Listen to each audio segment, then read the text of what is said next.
Hello दोस्तों, स्वागत है आप सभी का समसामयिक घटना चक्र के इस ऑनलाइन प्लेटफॉर्म पर। मैं मोहित आप सभी का स्वागत करता हूं। आज अपने इस वीडियो में हम लोग बात करेंगे जुलाई 2025 के बिहार करंट अफेयर के बारे में।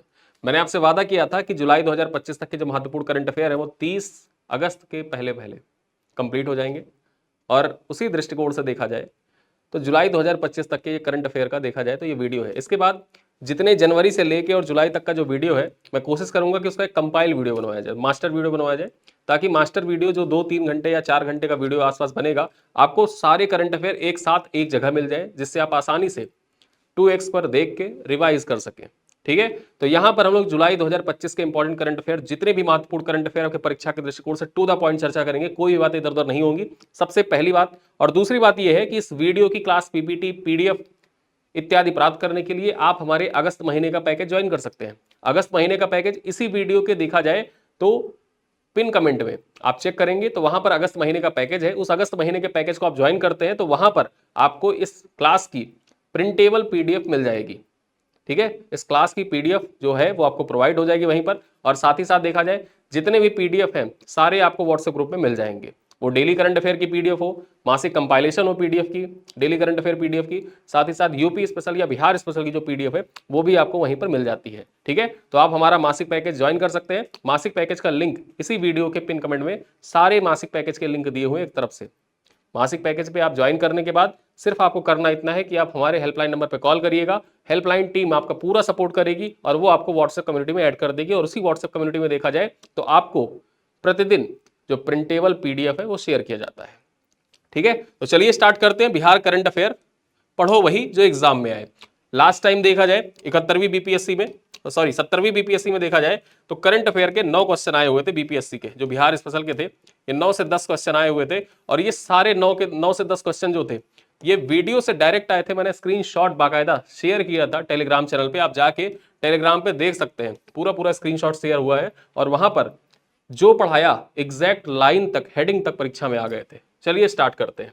देखा जाए ऑपरेशन नया सवेरा, सबसे पहला पॉइंट है ऑपरेशन नया सवेरा। ऑपरेशन नया सवेरा से संबंधित जो भी इंपॉर्टेंट पॉइंट्स हैं उन पे चर्चा करते हैं। तो यहां पर देखा जाए विश्व मानव तस्करी विरोध दिवस पर बिहार पुलिस मुख्यालय ने ऑपरेशन नया सवेरा शुरू किया। ठीक है, ये 15 दिन का अभियान था। 31 जुलाई से लेकर 14 अगस्त तक संचालित किया गया, जो मानव तस्करी, बाल श्रम, देह व्यापार, ऑर्केस्ट्रा शोषण के शिकार लोगों की पहचान करना, बचाव करना और उनके पुनर्वास पर जोर देने पर केंद्रित था। यहां पर देखा जाए जनवरी से मई 2025 तक 331 मामले दर्ज हुए थे। ठीक है, तस्करी के, उनमें 118 लड़कियां, 506 लड़के बचाए गए, साथ ही साथ 144 तस्कर गिरफ्तार भी किए गए थे। ठीक है, यहां पर देखा जाए अगले पॉइंट पर, अगली खबर क्या है, बिहार में राज्य सफाई कर्मचारी आयोग का गठन। बिहार में राज्य सफाई कर्मचारी आयोग का गठन किया गया है। इससे संबंधित जो इंपॉर्टेंट पॉइंट्स है देख लेते हैं, फिर जो आयोग है उस आयोग की संरचना के बारे में भी इंपॉर्टेंट पॉइंट्स देखेंगे। यहां पर देखा जाए तो मुख्यमंत्री नीतीश कुमार ने बिहार राज्य सफाई कर्मचारी आयोग के गठन की घोषणा की है। जिसका उद्देश्य क्या है, तो इसका उद्देश्य राज्य भर में जो सफाई कर्मचारी है उनके कल्याण, संरक्षण, सामाजिक आर्थिक उत्थान को सुनिश्चित करना इसका मुख्य उद्देश्य है। इसी उद्देश्य से देखा जाए तो बिहार राज्य सरकार के द्वारा राज्य सफाई कर्मचारी आयोग का गठन किया जाएगा और ऐसी घोषणा नीतीश कुमार के द्वारा की गई है। यहां देखा जाए तो यह विभिन्न कल्याणकारी योजनाओं के कार्यान्वयन की निगरानी भी करेगा, ताकि अधिकारों की सुरक्षा सुनिश्चित करने की दिशा में काम किया जा सके। आयोग की संरचना कैसी होगी, तो यह आयोग की संरचना इंपॉर्टेंट हो जाती है। यही आपके 71वीं बीपीएससी में पूछा जा सकता है। आयोग में एक अध्यक्ष होगा, एक उपाध्यक्ष होगा, 5 सदस्य होंगे, जिनमें एक महिला और एक ट्रांसजेंडर व्यक्ति भी शामिल होंगे। यानी कि टोटल देखा जाए तो एक अध्यक्ष, एक उपाध्यक्ष और 5 सदस्य, ये 7 सदस्यीय टीम होगी। 7 सदस्यीय टीम होगी। 7 सदस्यों में देखा जाए तो एक महिला होना अनिवार्य है और एक ट्रांसजेंडर व्यक्ति होना अनिवार्य है। ठीक है, तो ये है राज्य सफाई कर्मचारी आयोग की संरचना। इंपॉर्टेंट है आपके परीक्षा के दृष्टिकोण से, इसको याद रखिएगा। चलिए आगे देखते हैं। बिहार में 3 डेयरी संयंत्र और 2 दूध पाउडर इकाइयां स्थापित की जाएंगी। कहां स्थापित की जाएंगी उनके बारे में हम आगे चर्चा करेंगे, लेकिन उससे पहले कुछ संबंधित पॉइंट्स देख लेते हैं। डेयरी उद्योग को बढ़ावा देने के लिए तथा किसानों की आजीविका में सुधार लाने के लिए बिहार में नीतीश कुमार देखा जाए राज्य में 3 नए डेयरी संयंत्र और 2 दूध पाउडर विनिर्माण इकाइयों की स्थापना की घोषणा की है नीतीश कुमार के द्वारा। देखा जाए तो नए डेयरी संयंत्र और दूध पाउडर इकाइयां 5 लाख लीटर प्रतिदिन की संयुक्त क्षमता वाले 3 डेयरी संयंत्र दरभंगा, वजीरगंज, गया और गोपालगंज में स्थापित किए जाएंगे। ठीक है, यहाँ पर जो डेयरी संयंत्र है वो कहाँ कहाँ स्थापित किए जाएंगे, जाने रहिए। दरभंगा में, वजीरगंज गया में पड़ता है, और साथ ही साथ गोपालगंज में डेयरी संयंत्र स्थापित किया जाएगा। जो 2 दूध पाउडर विनिर्माण संयंत्र है, इनमें देखा जाए प्रत्येक की क्षमता 30 मीट्रिक टन प्रतिदिन होगी, और यहां पर जो पहला है वो डेयरी ऑन सोन जो रोहतास में पड़ता है वहां पर स्थापित किया जाएगा, और दूसरा सीतामढ़ी में स्थापित किया जाएगा। यानी कि जो दुग्ध संयंत्र है, डेयरी संयंत्र है, डेयरी संयंत्र 3 जिले में, दरभंगा में, गया में, गोपालगंज में, और जो मिल्क पाउडर संयंत्र है वो 2 जिलों में, रोहतास और सीतामढ़ी में स्थापित किया जाएगा। ठीक है, ये बात अपने दिमाग में बिठा कर रखिएगा, एग्जाम में पूछ सकता है। चलिए आगे देखते हैं, बिहार के सीताकुंड मेले की आधिकारिक प्रबंधन। ठीक है, सीताकुंड मेले का आधिकारिक प्रबंधन, चर्चा कर लेते हैं संबंधित पॉइंट। बिहार के मुंगेर में सीताकुंड मेला जो राज्य का सबसे प्रतिष्ठित धार्मिक, सांस्कृतिक और पर्यटन आकर्षणों में से एक है, इसका प्रबंधन अब बिहार राज्य मेला प्राधिकरण अधिनियम 2008 के तहत किया जाएगा। यानी कि मतलब यह है कि अब जो मेला प्राधिकरण है, मेला प्राधिकरण के द्वारा, जो बिहार राज्य मेला प्राधिकरण अधिनियम 2008 है, उसी के तहत राज्य सरकार के द्वारा इस मेले का संचालन किया जाएगा। मेले का संचालन देखा जाए तो यहां पर बिहार राज्य मेला प्राधिकरण द्वारा किया जाएगा, ताकि मेले के संचालन को सुव्यवस्थित किया जा सके और इसका जो महत्व है उसको और बढ़ावा मिल सके। यानी कि सीधे अब इन्वॉल्वमेंट हो गई है राज्य सरकार की। जो सीताकुंड मेला मुंगेर जिले में लगता है, ये पॉइंट याद रखिएगा, आपके पीवाईक्यू पूछा भी जा चुका है कि बिहार में सीताकुंड मेला किस जिले में लगता है, ये मुंगेर जिले में लगता है। ये आपके पीवाईक्यू का सवाल है, असिस्टेंट प्री 2021 में पूछा गया था ये सवाल। ठीक है, तो ये आपके पीवाईक्यू का सवाल है, याद रखना। सीताकुंड मेला मुंगेर में लगता है, सीतामढ़ी में नहीं लगता है, ये पॉइंट याद रखिएगा। और इसका प्रबंधन अब देखा जाए बिहार राज्य मेला प्राधिकरण अधिनियम 2008 का है, उसी के तहत देखा जाए बिहार राज्य मेला प्राधिकरण के द्वारा किया जाएगा। यानी कि सीधे सीधे पता ये चलता है कि अब राज्य सरकार जो है इस मेले का आयोजन करेगी। चलिए आगे देखते हैं। विपुल पंचोली को पटना हाईकोर्ट का मुख्य न्यायाधीश नियुक्त किया गया है। जो ये विपुल मनु भाई पंचोली है, जुलाई महीने में देखा जाए तो इनको मुख्य न्यायाधीश नियुक्त किया गया था, और अब फिलहाल आज की डेट में देखा जाए तो आज जब ये वीडियो अपलोड हो रहा है तो ये सुप्रीम कोर्ट पहुंच चुके हैं, यानी कि सुप्रीम कोर्ट में जज बन गए हैं। ठीक, आलोक आराधे और साथ में विपुल मनु भाई पंचोली, ये दोनों लोग पहुंच गए कहां पर, सुप्रीम कोर्ट में पहुंच गए। नियुक्ति इनकी हो गई है सुप्रीम कोर्ट में। सुप्रीम कोर्ट में जजों की संख्या भी 34 हो गई है। और अब देखा जाए तो अब जो पटना हाई कोर्ट है वहां पर नए चीफ जस्टिस बनेंगे। ठीक है, चलिए देखते हैं यहाँ पर। तो न्यायमूर्ति विपुल, लेकिन हम जुलाई महीने की खबरों पर चर्चा कर रहे हैं तो इस वजह से इनका नाम देखे ले रहे हैं यहाँ पर। ठीक, यहाँ पर देखा जाए न्यायमूर्ति विपुल मनु भाई पंचोली ने पटना के राजभवन में पटना उच्च न्यायालय के 45वें मुख्य न्यायाधीश के रूप में शपथ ली। बिहार के राज्यपाल आरिफ मोहम्मद खान ने उन्हें पद एवं गोपनीयता की शपथ दिलाई थी। उन्होंने न्यायमूर्ति कृष्णन विनोद चंद्रन का स्थान लिया। किसका? विनोद चंद्रन का स्थान लिया, जिन्हें भारत के सर्वोच्च न्यायालय में पदोन्नत किया गया था। और अब देखा जाए जो विपुल मनु भाई पंचोली है, इनको भी पदोन्नत कर दिया गया है। इससे पहले देखा जाए न्यायमूर्ति विपुल पंचोली जो थे, ये गुजरात उच्च न्यायालय में अधिवक्ता के रूप में अपना जो करियर था वो स्टार्ट किए थे। फिर गुजरात उच्च न्यायालय और पटना उच्च न्यायालय दोनों में न्यायाधीश के रूप में भी कार्य किए हैं। ठीक है, चलिए आगे देखते हैं। बिहार पत्रकार सम्मान योजना महत्वपूर्ण योजना है। बिहार राज्य सरकार के द्वारा जो पत्रकार सम्मान योजना है, उसमें देखा जाए जो पेंशन थी, वो पेंशन का मूल्य है वो बढ़ा दिया गया है। यहां पर देखें तो बिहार के मुख्यमंत्री नीतीश कुमार ने बिहार पत्रकार सम्मान योजना के तहत जो सेवानिवृत्त पत्रकारों के लिए पेंशन है उसकी बढ़ोतरी की घोषणा की है। यहां पर देखा जाए जो बिहार पत्रकार सम्मान स्कीम, इसके तहत जो मासिक पेंशन पहले 6,000 रुपए मिलती थी, उस 6,000 को बढ़ाकर कितना कर दिया गया है? उसे बढ़ाकर 15,000 कर दिया गया है। ठीक है, यानी कि परीक्षा में आपसे पूछे कि बिहार पत्रकार सम्मान योजना के तहत प्राप्त पेंशन का मूल्य 6,000 से बढ़ाकर कितना कर दिया गया है? 12,000, 15,000, 18,000 या 20,000? तो 15,000 कर दिया गया है। ठीक है, याद रखना। यहां पर देखा जाए जो पेंशन भोगी हैं, यानी कि जो पत्रकार हैं, वरिष्ठ पत्रकार जिनको पेंशन मिल रही है, पेंशन भोगी की मृत्यु की स्थिति में देखा जाए तो आश्रित या जीवन साथी को अब 10,000 रुपए प्रति माह मिलेगा, जो पहले 3,000 मिलता था। ठीक है, पहले 3,000 मिलता था, 6,000 पहले पेंशन थी, फिर उसके बाद आश्रित होते थे उनको 3,000 मिलता था। लेकिन अब यहाँ पर जो आश्रित या जीवन साथी उनको कितना मिलेगा? 10,000 रुपए हर महीने मिलेगा। यहाँ देखा जाए आवेदक, सबसे बड़ी बात तो ये है कि जो आवेदक हो इस पत्रकार पेंशन योजना के तहत, उस पत्रकार पेंशन योजना के तहत जो आवेदक होना चाहिए वो बिहार का ही होना चाहिए, बिहार का नागरिक होना चाहिए, निवासी होना चाहिए। पत्रकारिता में 20 वर्ष का अनुभव रखने वाले सेवानिवृत्त पत्रकार ही इसके पात्र होंगे। ठीक है, ऐसे नहीं कि कोई भी पत्रकार है वो अप्लाई कर दे।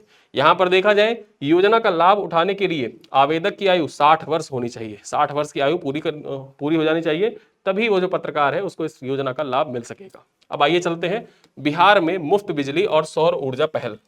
ठीक है, बिहार में मुफ्त बिजली और सौर ऊर्जा पहल के बारे में जो इंपॉर्टेंट पॉइंट्स हैं उनको देखते हैं। यहां पर देखा जाए तो बिहार सरकार ने 1.67 करोड़ परिवारों को 125 यूनिट मुफ्त बिजली देगी। बिहार राज्य सरकार के द्वारा घोषणा की गई है कि 167 करोड़ परिवारों को 125 यूनिट मुफ्त बिजली दिया जाएगा। उपभोक्ता से अगले 3 वर्ष में सौर ऊर्जा संयंत्र स्थापित करेगी। उपभोक्ताओं की अलग से यहां पर देखा जाए 3 वर्षों में सौर ऊर्जा संयंत्र भी स्थापित किया जाएगा। चर्चा करें तो 1 अगस्त 2025 से बिहार में 1.67 करोड़ परिवारों को 125 यूनिट तक मुफ्त बिजली मिलेगी, जिससे घरेलू उपभोक्ताओं को महत्वपूर्ण वित्तीय राहत मिलेगी। जो घरेलू उपभोक्ता होते हैं उनको महत्वपूर्ण वित्तीय राहत भी यहाँ पर मिलेगी। जैसे जो मुफ्त बिजली योजना दिल्ली सरकार की थी, सेम ऐसा ही कुछ आप समझ सकते हैं इसे। ठीक है, चलिए आगे देखते हैं। बौद्ध गया मंदिर अधिनियम 1949। अब ये चर्चा में क्यों आ गया था, सबसे पहले तो जाने रहो कब का है बौद्ध गया मंदिर अधिनियम। ये 1949 का है, डेट पूछ ले तो आप टिक कर दीजिएगा। यहां पर देखा जाए तो भारत के सर्वोच्च न्यायालय ने हाल ही में बौद्ध गया मंदिर अधिनियम 1949 की संवैधानिकता को चुनौती देने वाली याचिका जो संविधान के अनुच्छेद 32 के तहत दायर की गई थी, इस पर विचार करने से इनकार कर दिया है। ठीक है, यहां देखा जाए तो महाबोधि मंदिर के प्रबंधन में धार्मिक स्वायत्तता और प्रतिनिधित्व पर चिंताओं के कारण इस अधिनियम को चुनौती दी गई थी। ठीक है, किस लिए चुनौती दी गई थी? जो मंदिर का प्रबंधन है, मंदिर के प्रबंधन की धार्मिक स्वायत्तता एवं प्रतिनिधित्व की चिंताओं को देखते हुए, दृष्टिगत रखते हुए आर्टिकल 32 के तहत सुप्रीम कोर्ट में एक याचिका दायर की गई थी। किस अधिनियम के तहत? बोध गया मंदिर अधिनियम 1949 के तहत। और सुप्रीम कोर्ट ने इसकी संवैधानिकता को चुनौती देने वाले जो याचिका थी उस पर सुनवाई से इनकार कर दिया। इसी वजह से बोध गया अधिनियम 1949 चर्चा में आ गया था। याद रखना ये पॉइंट। देखा जाए तो बोध गया मंदिर अधिनियम 1949 महाबोधि मंदिर के प्रशासन को नियंत्रित करता है और इसका उचित प्रबंधन सुनिश्चित करने का लक्ष्य रखता है। भारत की स्वतंत्रता के बाद बोध गया मंदिर अधिनियम 1949 ने हिंदुओं और बौद्धों के बीच साझा प्रबंधन की शुरुआत की। यहाँ पर जो प्रबंधन है वो हिंदुओं और बौद्धों दोनों के बीच में साझा रूप से साझा किया जाएगा। जो प्रबंधन है वो साझा रूप से किया जाएगा। यह अधिनियम मंदिर के प्रशासन से संबंधित है, जो पवित्र स्थल के संरक्षण रखरखाव के लिए महत्वपूर्ण है, जिसमें बोधि वृक्ष, वज्रासन और कई अन्य पवित्र संरचनाएं सम्मिलित हैं। इनके संरक्षण के लिए ही देखा जाए तो यह अधिनियम लाया गया था। चलिए आगे देखते हैं मुख्यमंत्री प्रतिज्ञा योजना। अब ये मुख्यमंत्री प्रतिज्ञा योजना, इससे संबंधित जो पॉइंट है चर्चा करते हैं। यहां पर देखा जाए तो मुख्यमंत्री प्रतिज्ञा योजना की घोषणा बिहार के मुख्यमंत्री नीतीश कुमार ने 1 जुलाई 2025 को की थी। होगा क्या कि 18 से 28 वर्ष आयु के इसके जो युवा हैं 18 से 28 वर्ष के, वो इसके पात्र होंगे यदि उन्होंने कौशल प्रशिक्षण पूरा कर लिया है या कक्षा 12 से स्नातकोत्तर स्तर की योग्यता रखते हैं, तो उनको देखा जाए तो इंटर्नशिप के दौरान मासिक वजीफा प्रदान किया जाएगा। और ये कितना होगा? तो 12वीं पास करने के बाद उनको देखा जाए तो 4,000 रुपए वजीफा दिया जाएगा। साथ ही साथ ITI या डिप्लोमा धारकों को 5,000 रुपए वजीफा दिया जाएगा। स्नातक या स्नातकोत्तर यानी कि UG या PG करने पर 6,000 रुपए वजीफा दिया जाएगा। ठीक है, तो ये पॉइंट था। और साथ ही साथ देखा जाए अपने जिले से बाहर काम करने वाले प्रशिक्षुओं को 2,000 रुपए प्रतिमाह तथा बिहार से बाहर काम करने वालों को देखा जाए तो 5,000 रुपए प्रतिमाह तक अतिरिक्त लाभ मिलेगा। ठीक है, तो ये पॉइंट आपके परीक्षा के लिए इंपॉर्टेंट हो जाती है। मुख्यमंत्री प्रतिज्ञा योजना, जो योजना परियोजना बजट में घोषित होती है या योजना परियोजना बिहार राज्य सरकार द्वारा, उत्तर प्रदेश राज्य सरकार द्वारा या केंद्र सरकार द्वारा संचालित की जाती है, उनसे संबंधित सवाल आपकी परीक्षाओं में बारंबार पूछे गए हैं। तो इसी वजह से इन चीजों को इग्नोर नहीं करना है। ठीक है, चलो आगे देखते हैं। देखा जाए तो यह अतिरिक्त सहायता अधिकतम 3 महीने के लिए प्रदान की जाएगी। सभी वित्तीय सहायता प्रत्यक्ष लाभ अंतरण जो DBT है, DBT के माध्यम से जमा कराई जाएंगी। ये योजना वित्त वर्ष 2025-26 में 5,000 युवाओं को सहायता प्रदान करेगी। इसका लक्ष्य क्या है? तो 2026-27 से 5 वर्षों में 1 लाख युवाओं को लाभान्वित करना इस योजना का मुख्य लक्ष्य है। ठीक है, तो इस योजना के बारे में जितने पॉइंट्स मैंने आपको बताए हैं, इस पॉइंट्स को याद कर लीजिए। ये योजना आपकी परीक्षा में पूछी जाएगी।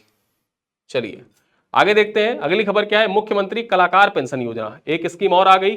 इस स्कीम के बारे में भी जान लीजिए।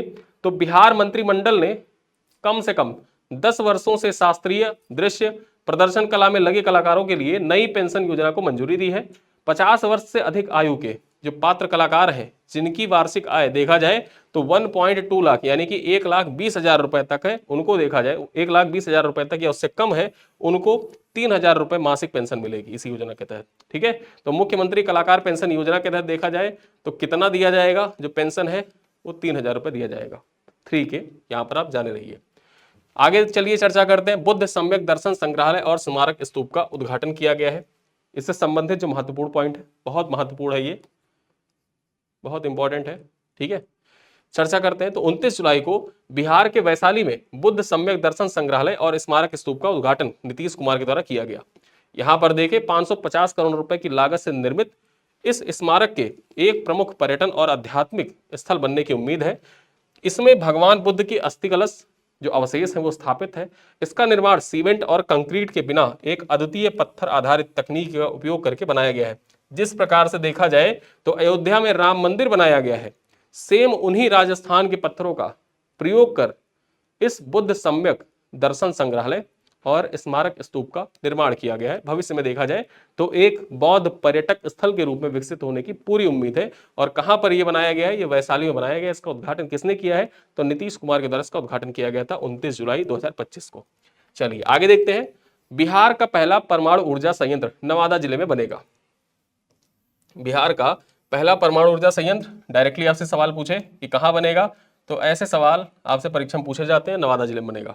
ठीक है, चलिए देखते हैं। तो बिहार भारत के उन पहले 6 राज्यों में शामिल होगा जिन्हें देश के नए परमाणु ऊर्जा मिशन के तहत अपना पहला परमाणु ऊर्जा संयंत्र मिलेगा। ठीक है, और यहां पर देखें तो बिहार का पहला लघु मॉड्यूलर रिएक्टर, ये बिहार का पहला लघु मॉड्यूलर रिएक्टर होगा जो संभवतः नवादा जिले के रजौली में बनेगा। कहां पर, यह रजौली कहां पड़ता है, नवादा जिले में पड़ता है, और यहीं पर बिहार का पहला परमाणु ऊर्जा संयंत्र स्थापित किया जाएगा। चलिए आगे देखें। बिहार में भारत की पहली मोबाइल ई वोटिंग की शुरुआत की गई है। भारत की पहली मोबाइल वोटिंग की शुरुआत किस राज्य में की गई, बिहार में की गई है, इंपॉर्टेंट हो जाता है। चलिए यहां पर देखते हैं। बिहार सीडेक द्वारा विकसित, ठीक है, बिहार सीडेक द्वारा विकसित ई सिक बिहार, ठीक है, यहां पर देखा जाए ये ESECBHR ये ऐप है, और इस ऐप के माध्यम से था क्या कि जो वोटर हैं वो घर बैठे वोट कर सकते हैं। यहां पर देखा जाए तो इस पहल का उद्देश्य क्या था, इस पहल का उद्देश्य वरिष्ठ नागरिकों, गर्भवती महिलाओं, विकलांग व्यक्तियों के लिए सुविधा में सुधार करना था। बिहार के पूर्वी चंपारण की निवासी विभा देवी पहली महिला ई वोटर बन गई, जबकि मुन्ना कुमार पहले पुरुष ई वोटर थे। ठीक है, इन दोनों का नाम याद रखना परीक्षा के दृष्टिकोण से बहुत महत्वपूर्ण है। विभा कुमारी का नाम तो जरूर याद रखना। पहली महिला वोटर कौन है जो ई वोटर बनी, पहली महिला ई वोटर कौन बनी। परीक्षा में या तो सीधे सीधे आपसे क्या पूछेगा, बिहार की पहली महिला ई वोटर कौन बनी। ठीक है, सीधे सीधे से बिहार की पहली महिला ई वोटर कौन बनी, आपको नाम याद रखना होगा, विभा देवी। और इनका संबंध कहाँ से, किस जिले से संबंधित है, तो ये पूर्वी चंपारण से है। और पहले पुरुष कौन, तो यहाँ पहले पुरुष है मुन्ना कुमार। चलिए आगे देखते हैं। बिहार के आकाशदीप ने टेस्ट क्रिकेट में पहली बार 5 विकेट लिए। ठीक है, आकाशदीप, यहाँ पर देखा जाए जो भारत इंग्लैंड के बीच मैच हो रहा था उसमें आकाशदीप खेल रहे थे। आकाशदीप का संबंध बिहार से है। और यहाँ चर्चा कर ले तो बिहार के रोहतास जिले के डेहरी में, रोहतास जिले के जो डेहरी है, डेहरी ऑन सोन, यहीं पर देखा जाए यहीं के खिलाड़ी हैं भारतीय गेंदबाज आकाशदीप। इन्होंने एजबेस्टन में इंग्लैंड के दूसरे टेस्ट मैच में देखा जाए तो टेस्ट क्रिकेट में अपना पहला 5वां विकेट लिया। ठीक है, तो याद रखिए जो आकाशदीप है इनसे संबंधित पॉइंट आपके एग्जाम में पूछ सकता है कि बिहार के किस जिले से संबंधित है। इनका संबंध बिहार के रोहतास जिले से है। आगे देखें, चीफ मिनिस्टर गुरु शिष्य परंपरा, ठीक, चीफ मिनिस्टर गुरु शिष्य परंपरा योजना, इसके बारे में चर्चा कर लेते हैं।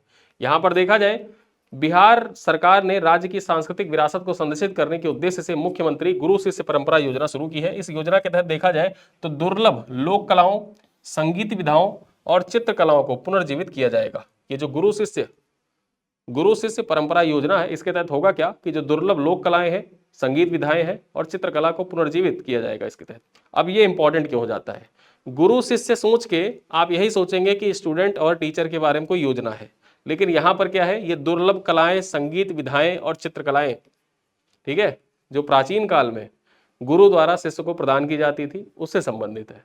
ठीक, चलिए यहां देखा जाए तो इस योजना के तहत प्रत्येक गुरु को 15,000 रुपए प्रतिमाह, जो संगीतकार है, ठीक है, संगीतकार है, इनको 7,500 रुपए प्रतिमाह, और प्रत्येक शिष्य को 3,000 रुपए प्रतिमाह वित्तीय सहायता प्रदान की जाएगी। कुल 20 गुरु, 20 संगीतकार और 160 शिष्यों का चयन किया जाएगा, जिन्हें 2 वर्ष तक यह प्रोत्साहन राशि मिलती रहेगी, और यह सहायता सीधे उनके बैंक खाते में भेजी जाएगी, यानी डीबीटी के माध्यम से सीधे उनके बैंक खाते में भेजी जाएगी, जिससे देखा जाए तो जो दुर्लभ लोक कलाएं हैं उनको प्रोत्साहन मिलेगा, संगीत विधाएं उनको प्रोत्साहन मिलेगा, जो चित्रकलाएं हैं जैसे पटना क्रम शैली, पाल कला शैली, उनको पुनर्जीवित किया जा सकता है। और इसी वजह से देखा जाए ये गुरु शिष्य, ठीक है, चीफ मिनिस्टर गुरु शिष्य परंपरा स्कीम लॉन्च की गई है बिहार सरकार के द्वारा। चलिए आगे देखते हैं, सोन रिवर वाटर शेयरिंग। अब ये सोन रिवर वाटर शेयरिंग से संबंधित सवाल देख लेते हैं। यहां पर देखा जाए, लंबे समय से चला आ रहा सोन नदी जल विवाद आखिरकार सुलझ गया है। केंद्रीय गृह मंत्री अमित शाह की अध्यक्षता में हुई पूर्वी क्षेत्रीय परिषद की बैठक में बिहार और झारखंड के बीच जल बंटवारे को लेकर एक ऐतिहासिक सहमति बनी है। यहां पर देखा जाए, इस समझौते के तहत बिहार लगभग 5.75 मिलियन एकड़ फीट और झारखंड को यहां पर देखा जाए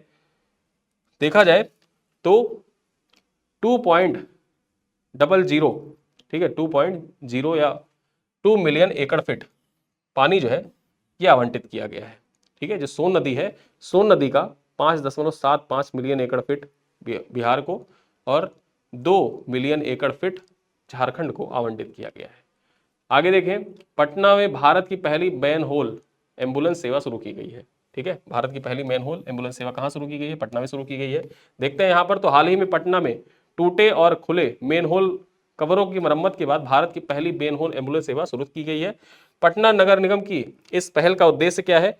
तो इन समस्याओं के त्वरित, जो मेन होल होते हैं ना, रोड पे आप देखते हैं कि एक बड़ा सा मतलब ढक्कन खुला हुआ है, तो मैन होल की समस्याएं होती हैं।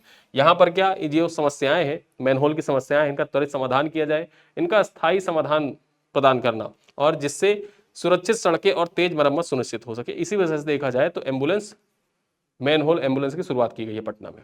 चलिए आगे देखते हैं, अभिनेता जो क्रांति प्रकाश झा हैं, अभिनेता क्रांति प्रकाश झा और नीतू चंद्रा बिहार के स्टेट स्वीप आइकॉन बने हैं। यहाँ पर चर्चा करें तो बिहार निर्वाचन विभाग द्वारा चर्चित अभिनेता क्रांति प्रकाश झा और प्रसिद्ध फिल्म अभिनेत्री नीतू चंद्रा को राज्य स्तरीय स्वीप आइकॉन के रूप में नामित किया गया है। ठीक है, यह नामांकन मतदाता जागरूकता पर आधारित स्वीप अभियान को सशक्त बनाने की दिशा में एक महत्वपूर्ण पहल है। यहां देखा जाए तो दोनों हस्तियों को स्वीप कार्यक्रम के तहत विभिन्न माध्यमों से मतदाताओं को चुनाव प्रक्रिया से जोड़ने में अहम भूमिका होगी, और ये मतदाताओं को जागरूक करेंगे ताकि जो मतदाता है वो जो वोटिंग प्रक्रिया है उसमें भाग ले सके। और अंतिम खबर क्या है, आइए अंतिम खबर पर चर्चा कर लेते हैं।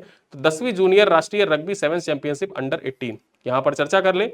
बिहार ने 10वीं जूनियर राष्ट्रीय रग्बी 7 चैंपियनशिप अंडर 18 का खिताब जो है ये जीत लिया है। बिहार ने 10वीं जूनियर रग्बी 7 चैंपियनशिप के अंडर 18 का खिताब जीत लिया है। और हुआ क्या यहाँ पर कि देहरादून में रोमांचक फाइनल में, देहरादून में फाइनल मुकाबला हुआ था। इस रोमांचक फाइनल में देखा जाए, बिहार ने गत विजेता उड़ीसा को पराजित कर, ठीक है, बिहार ने उड़ीसा को पराजित कर 10वीं राष्ट्रीय जूनियर राष्ट्रीय रग्बी 7 चैंपियनशिप अंडर 18 का खिताब अपने नाम किया। ठीक है, और इसी के साथ देखा जाए तो जुलाई महीने का जो करंट अफेयर है बिहार स्पेशल का, वो होता है यहीं पर समाप्त। बहुत लंबा वीडियो नहीं है, 20-25 मिनट का वीडियो होगा। इस वीडियो को आप एंजॉय करें, एक बार देखें। और इसके बाद देखा जाए तो जनवरी से लेकर और जुलाई तक के जो मासिक करंट अफेयर के वीडियो आए हैं, उन सारे वीडियो को एक साथ कंपाइल करके सिंगल वीडियो बना के, मास्टर वीडियो बना के कल या परसों अपलोड कर दिया जाएगा। उस वीडियो को आप देखें एक बार, सारे करंट अफेयर एक साथ रिवाइज हो जाएंगे। और इसी के साथ देखा जाए एक लास्ट वीडियो हमारा आएगा जो 38 मिनट में 38 जिलों पर होगा। वो वीडियो संभवतः सोमवार को प्रकाशित हो जाएगा, संभवतः सोमवार को यूट्यूब पर अपलोड हो जाएगा। और उसके अपलोड होने के बाद पूरी तरीके से देखा जाए तो बिहार स्पेशल का जो इंपॉर्टेंट करंट अफेयर आपके परीक्षा में जहां तक आएंगे वो सारे करंट अफेयर कंप्लीट हो जाएगा। ठीक है, उसके बाद हम आगे की परीक्षाओं के लिए अगस्त महीने से फिर से कंटिन्यू करेंगे। अभी के लिए क्या है कि आपकी जो परीक्षाएं हैं, परीक्षाओं में जुलाई महीने तक का करंट अफेयर पूछा जाएगा, 31 जुलाई तक। इसी वजह से 31 जुलाई तक के जो इंपॉर्टेंट करंट अफेयर है वो सारे करंट अफेयर यहाँ पर आपके कंप्लीट हो रहे हैं। ठीक है, तो इन्हीं सब बातों के साथ मैं इस वीडियो को करता हूं यहीं पर समाप्त। वीडियो कैसा लगा आप कमेंट बॉक्स में जरूर बताएं, और मास्टर वीडियो से संबंधित कोई क्वेरी है तो आप डाल सकते हैं यहाँ पर, और 38 मिनट में 38 जिले के वीडियो जो है वो भी सोमवार को आ जाएगा। उसके लिए आप बिल्कुल परेशान मत हो, क्योंकि बहुत लोगों के मैसेज फोन बार बार इसलिए आए कि सर जैसे आपने यूपी स्पेशल के लिए यूपी स्पेशल पढ़ाया था 75 में 75 जिले, वैसे ही बिहार के लिए पढ़ा दीजिए। ठीक है, तो वो वीडियो सोमवार को आ जाएगा। और इन सब बातों के साथ वीडियो करते हैं पर समाप्त। मिलते हैं अगली क्लास में, तब तक के लिए धन्यवाद।